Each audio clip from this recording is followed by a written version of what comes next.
Happy morning to all. నేను మీ Akbar. 100 days 100 స్టోరీస్లో డే 17. అనగనగా ఒక పెద్ద సిటీ. ఆ సిటీలో చాలా పెద్ద ధనవంతుడు.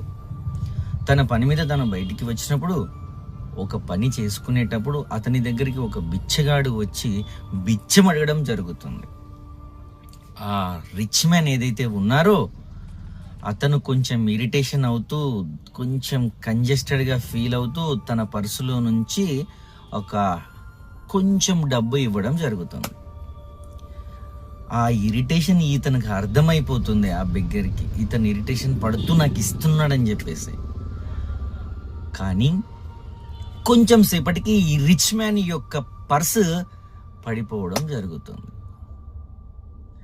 ఆ వెంటనే తన బెగ్గర్ ఏదైతే ఉన్నారో తన దగ్గరికి వెళ్ళి, నా పర్స్ ఇక్కడ పడిపోయింది, నువ్వేమైనా చూసావా అని అడగడం జరుగుతుంది. వెంటనే ఆ బెగ్గరు, సార్ మీ పర్స్ నా దగ్గరే ఉంది, ఇదిగోండి సార్ అని చెప్పేసి ఇవ్వడం జరుగుతుంది. అప్పుడు ఆ రిచ్ మ్యాన్ ఈ బెగ్గర్ని అడుగుతాడు, నువ్వు అడుక్కునే వాడివి కదా, మరి దాంట్లో అన్ని డబ్బులు ఉన్నాయి కదా, దాన్ని తీసుకోవచ్చు కదా అని అంటే, సార్ రిచ్నెస్ అనేది డబ్బులో లేదు సార్, మన క్యారెక్టర్లో ఉంటుంది. అది నాకుంది సార్, నాకున్న దాంట్లో తృప్తి పడుతున్నాను అని చెప్పేసి ఆ పర్స్ ఏదైతే ఉందో అది మళ్ళీ తిరిగి అతనికి ఇవ్వడం జరుగుతుంది. ఆ రిచ్ మ్యాను అక్కడి నుంచి రిలీజ్ అవుతాడు.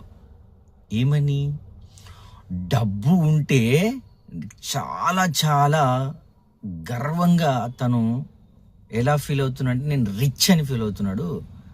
డబ్బులో రిచ్ లేదు, మనం ఉండే క్యారెక్టర్లో రిచ్ ఉంది అని చెప్పేసి ఆ రోజు ఆ ధనవంతుడికి అర్థం అవ్వడం జరుగుతుంది.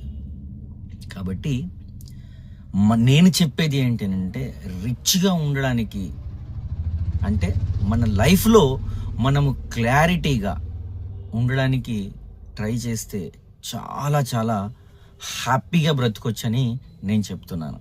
Thank you.